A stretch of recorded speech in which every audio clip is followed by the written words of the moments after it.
말씀드리겠습니다. 이제는 이승만 대통령이 기술한 이 역사 부분에 대해서 우리가 이것을 학교에서 교과서로 편찬을 해야 된다고 저는 생각하고 있습니다. 자, 일본과 이제 여러 차례 일본이 조선과 통하려고 하다가 실패를 했으나 이제 일본과 처음으로 통상을 하게 됩니다. 그것이 바로 강화도 조약입니다. 자, 이 점에 일본이 조선에 사신을 보내어 통상하기를 청하려고 하였으나 본래 공법상으로 남의 속국은 타국과 조약을 맺거나 사신을 서로 교환하지 못하게 되어 있다. 이 말은 공법상으로 지금 조선이 청나라의 속국으로 되어 있기 때문입니다. 그러니까 남의 속국과 타국, 이제 속국인 나라와 직접 외교 관계를 맺을 수 없는 그런 상황이었다는 거죠. 그래서 일본은 1871년에 청나라와 통상조약을 먼저 맺고 나중에 또 조선에 들어와서 수호통상조약을 맺자고 하는데도 계속해서 퇴짜를 맞게 되는 그런 상황이었죠. 그러면 조선은 천국이니까 외교 관계를 함부로 할 수가 없는 상황이니까 어떻게 해요? 천국이 비록 각국에 대해서 대하여 누누이 공개적으로 밝히기를 조선은 우리의 속국이 아니라고 했습니다. 프랑스에게도 그렇게 이야기했고요. 일본에게도 때로는 이야기도 하고 미국에게도 그렇게 이야기를 했다는 거 여러분 잘 아시죠? 천국은 본래 그 행위가 정대하지 못해서 당당하지 못해가지고 어려운 형편에 처해 있으면 이렇게 말하고 자기에게 유리하면 또 달리 말하는 그러한 정직하지 못하다고 표현을 하겠습니다.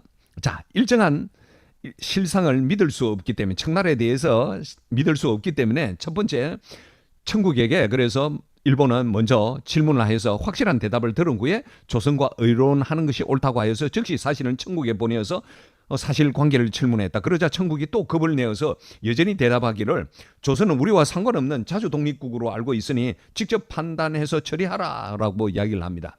그렇게 해서 일본이 1872년 9월 13일 날 동아시아 문명사의 대전환점으로서 청일 수호 조약을 맺음으로 해서 이때까지 청나라가 중화사상으로 인해서 다 속지속국으로 보고 있는 그런 상황에서 일본이 이제 동아시아에서 문명사의 대전환으로서 동등한 관계로 중국과 동등한 관계로 이제 청일 조약을 맺게 됩니다. 자, 앞서 31장에서 제가 일본이 조선과 통하려고 하는 그 원양호 사건에 대해서 교과서와 완전히 다른 강화도 조약의 그 원인에 대해서 다시 한번 오늘 강조하겠습니다.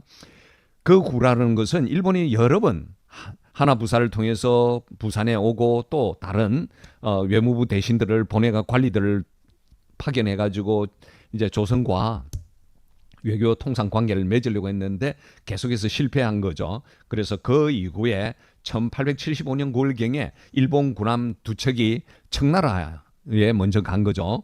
청나라 지부 치푸라고 합니다. 산동성에 있는 그곳인데요. 땅에서 출발하여 조선의 해변을 지나가다가 강화 근처에서 내려 배에서 이 내용이 굉장히 중요합니다. 빨간 글로 제가 써놨죠. 이것이 원양호 사건의 시발점입니다. 원인입니다. 일본이 뭐 유도했다 뭐 그런 거 아니라는 걸 여러분들 꼭 아셔야 돼요. 내려 배에서 먹을 물을 깃고 있을 때 근처 백성들이 보고는 조선의 백성들이죠. 법국이나 미국의 군사로 알고 일시에 총을 쏘면서 맹렬히 공격했다. 왜 일본은 이미 그때 근대 국가로 이제 변신하면서 그들도 마찬가지로 서양 군인들처럼 이렇게 군복을 입은 상태였기 때문이죠. 그러자 일본 군사들은 대단히 격노하여 일제히 배에 내려서 백성들을 겁박하고 마을을 불을 지른 후에 곧 물러가서 나가사키에 이르면서 일본 정부에 보고를 하고 있는 것입니다. 이것이 원양호 사건의 발달입니다. 그러니까 많은 거짓의 역사학자들이 이렇게 기술을 해놓은 내용들을 보면 유도를 했다. 이런 것은 거짓말이라는 거 여러분 꼭 아셔야 됩니다. 여러분들 아마 이 이야기는 처음 들어본 내용일 것입니다. 그래서 별표 꼭 치주세요. 자, 그렇게 하면서 일본은 그 당시에 국내적으로 어떻게 되냐. 이때 일본 정부에서는 당론이 갈라져서 혹은 조선을 치자고 하고 또 혹은 치는 것이 이롭지 못하다고 하여 시비가 분분했다. 그때 서양롱성 사이고 다카모리가 이제 사스마파의 영수가 되어서 조선을 급히 쳐서 의뢰자고 자기를 사신으로 보내달라 이렇게 했는데 심지어 군사를 일으켜서 이제 일본 정부의 1877년이죠. 76년도에 우리가 강화도 조약 끝하고 난 뒤에 77년도에 이제 세이난 전투를 일으키게 되죠. 그렇게 자, 오늘 32장 다시 그 이야기를 이어서 이제 말씀드립니다. 이에 이제 운양호 사건이 발생하고 난 뒤에 이에 그 이제 후속 조치로서 일본 정부에서 흑전 청룡, 구로다 기요타카와 정상영, 이노우에 가오로 여러분들은 꼭 아셔야 됩니다. 구로다 기요타카는 제가 잘 모르겠습니다만 오늘 사진은 보여드리겠습니다. 이노우에 가오로가 두 사람이 같이 이렇게 와서 협상을 하게 되는데 이때 대표는 구로다 기요타카였던 것입니다. 해군과 육군 800명을 거느려 가지고 조선을 향해 가는데 청국이 이 사실을 먼저 조선에 기별을 했다고 합니다. 그러니까 조선은 이런 뉴스를 전혀 모르는 상황이죠.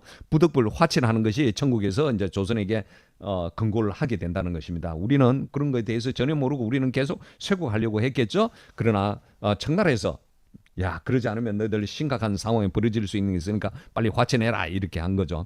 우리나라 정부에서는 비로소 사세가 절박한 줄 이제 그때서야 이제 절박한 줄 알고 부득이 통상하는 문제를 의논하였는데 그때 마침 대원군께서 국정에서 내어놓고 물러가셨기 때문에 대원군이가 3년 동안 집권을 하고 이제 물러가게 되었죠. 정부에서 이제 신흥과 윤자성 등에게 명하여 강화에 가서 일본 사신과 조약 문제를 의논하라라고 했습니다. 신흥이고요. 구로다 기요다카입니다. 자, 그러면 그들이 강화도의 신흥과 이제 함께 이제 맞대면서 이제 이야기를 합니다. 조약을 이제 맺기 위해서 서로 이제 이야기를 합니다. 그 원인부터 이야기를 하죠. 일본 사신이 먼저 물었습니다. 우리나라가 항상 귀국과 화친 조약을 맺고자 하여 누누이 청하였으나 귀국은 끝내 대답하지 아니하였는데 그 까닭이 무엇이오라고 하니까 이제 조선에서 대답하기에 옛날부터 귀국은 우리나라에 대해 말이 극히 겸손했었는데 근래에 와서는 대일본 대황제라고 스스로 존칭하고 있으니 우리나라보다 높은 채 하는 뜻이 보이기에로 대답하지 아니한 것이다라고 일본 너희들 너무 금방 져서 우리는 대답 안 했다 이렇게 세상 돌아가는 상황을 잘 모르는 상황이라 참 아쉽죠. 그러자 일본 사신이 또 좋은 말로 대답하여 이르렀습니다. 일본 이름을 존칭하는 것은 귀국의 실제 권리에는 상관이 없지 않아요? 그렇게 되물으니까 할 말을 못하고 그래요. 조선에서 이제 할 수 없이 그렇겠다고 여기는 거예요. 참 당시에 보면 우리가 외교술도 없고 외교 문서도 못 썼다고 그렇게 이야기를 하고 있습니다. 그러면 사신이 되물었습니다. 우리 군사가 강화 지방에 내려서 물을 기를 때 어찌하여 당신네를 총을 쏘았소? 이렇게 이제 운양호 사건에 대해서 이제 원인을 가지고 이제 묻습니다. 왜 쏘았습니까? 라고 하니까 조선의 대신이 일본인이 군복이었겠죠. 양복을 입고 있었기에 서양인 줄 알고 백성들이 그렇게 했던 것이다. 일본 사신이 다시 물었습니다. 그러면 그 전에 우리 일본 정부에서 일본 국기라고 해가지고 당신 귀국에 보내가지고 그 견본을 각국에 돌려서 우리 국기의 모양을 알게 하기를 청하였건을 어찌 일본인 줄 분간하지 못했냐. 일본 배에 일본 국기를 이렇게 개항을 했으면 이거 일본인 줄 알고 그렇게 공격 안 했어야 되는 거 아니냐. 그렇게 하니까 우리나라 대신이 부득이하여 실수하였음을 사과합니다. 이것이 강화도 조약을 맺는 과정입니다. 운양호의 사건도 이렇게 국내에 들어와서 실적하다가 강화도에 있는 군사들, 조선 군사들에게 총을 쏘도록 유도했다. 이것은 100% 거짓말이라는 거 여러분들에게 말씀드립니다. 자, 이 점에 정부에서 날마다 신은이가 정부에서 날마다 모여서 이들이 문답한 앞뒤의 말을 가지고 어떻게 조처해야 할 것인지 우리가 분명히 잘못했다 하는 것을 이제 의논하다가 마침내 1876년 2월 7일 날 그래 할 수 없다. 통상조약을 맺자. 이것이 강화도 조약입니다. 여러분들 꼭 아셔야 됩니다.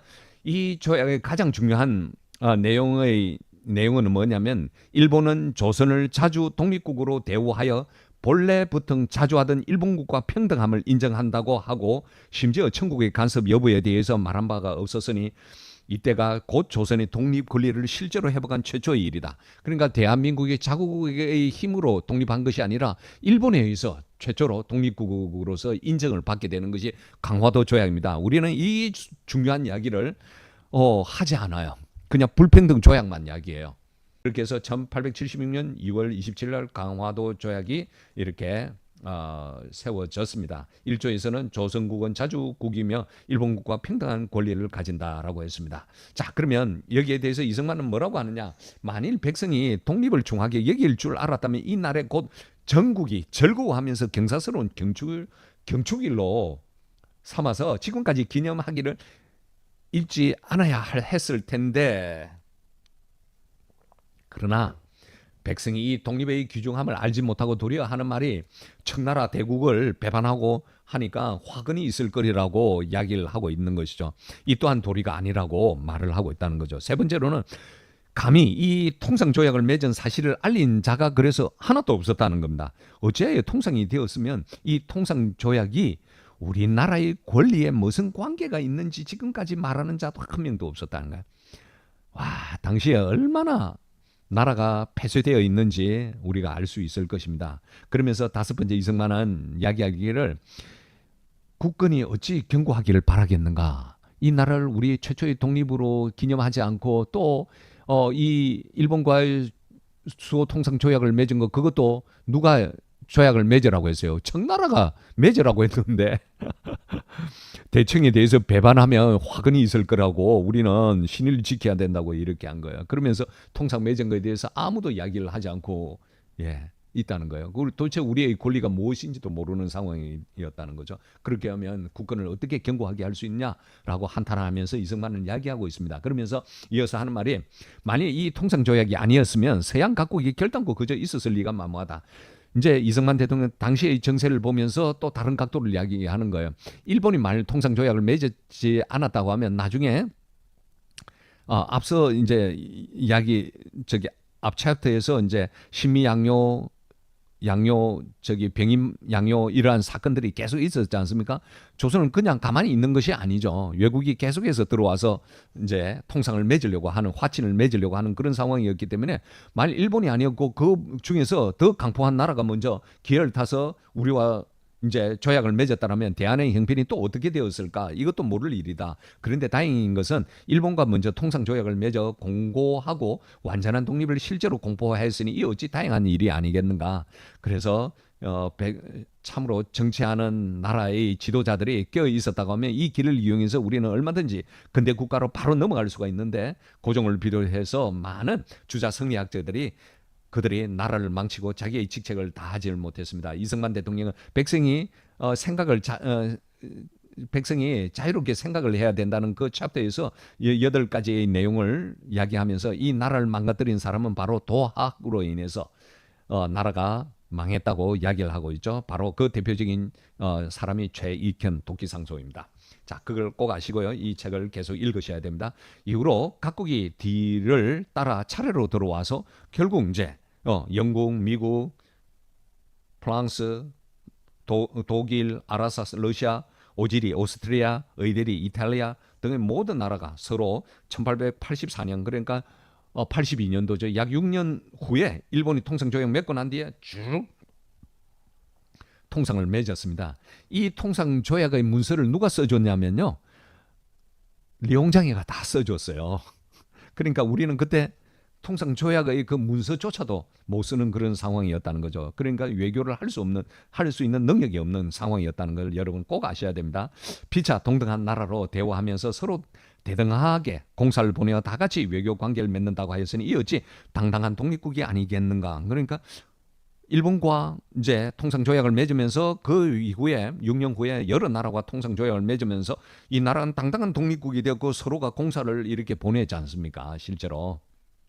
당초에 우리나라가 이때까지 천국의 속국이라고 불린 것도 실로 어림없는 말이거니와 설령 부득이한 사정이 있었다 하더라도 나라에 게임 백성이 있었다고 하면 세상 형편을 먼저 돌아가는 상황을 먼저 깨닫고 사방으로 주선해가지고 각국에 요청하여 독립국으로 인허를 얻기 위해서 죽기까지 힘을 썼어야 할 것이다. 그러니까 일본에서 우리가 독립이 안 되더라도 우리가 깨어있는 나라의 백성들이 있었다고 하면 이승만은 나라의 게임 백성이라고 했지 나라의 게임 지도자라고 이야기하지 않았습니다. 그래서 지금 우리 대한민국이 굉장히 위태한 상황에 놓여 있는데요.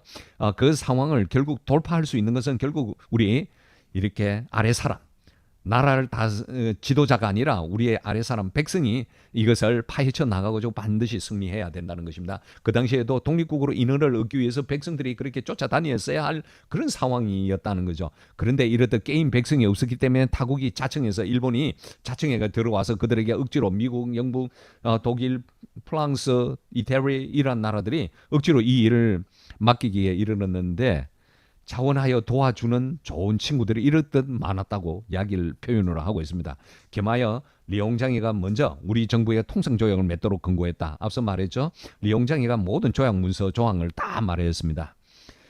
예, 이때 청나라는 벌써 여러 나라에서 이제 큰 전쟁을 치루었지 않습니까? 그러면서 통상을 해보니까 결국 서양 나라 세력들이 프랑스, 영국, 독일 뭐 자기들끼리 서로 또 이렇게 견제 세력이 되어가지고 우리나라를 더 이상 이렇게 공격하지 않는다는 것을 알게 되면서 힘의 밸런스를 깨닫고 이제 조선에 빨리 너희들도 많은 나라들과 이렇게 조약을 맺으라고 이렇게 권고를 했던 것입니다.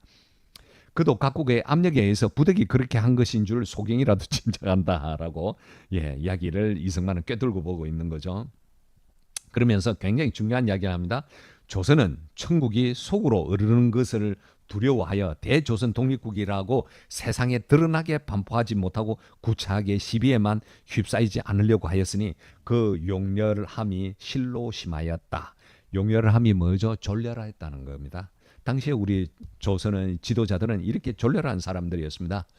그러면 지금 우리 대한민국의 국회의원들, 국힘당이나 더불어민주당 다 용렬함을 실로 심하였다라는 말과 똑같이 정말 졸렬하기 그지없다고 여러분들에게 말씀드리면서